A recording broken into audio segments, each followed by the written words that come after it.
नमस्कार मु आज बरा रेसिपी करने को जाऊँगी। देखो ये बिरी धोई देकी रखी बाटी भी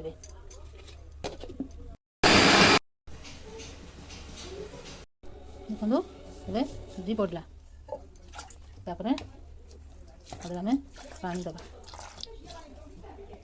तापर गोलाइबा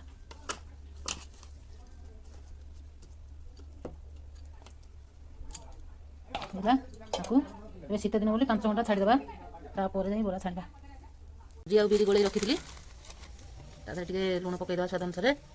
देखो ये सुजी रे तेल टिके एमती गोलाइदे देले बराटा पूरा मुसमुस हम। आंब कषिया अदा पियाज कंचा लंका रसुण छेचा दबा छेचा देले बहुत टेस्ट लगे।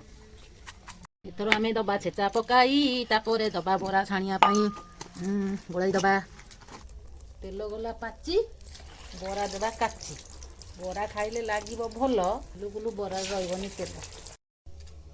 देखंतु बरा केते बढ़िया होईची कि नहीं भल होईची भांगी के देखै दउची केते सुंदर होईची। देखंतु बढ़िया सुंदर होईची।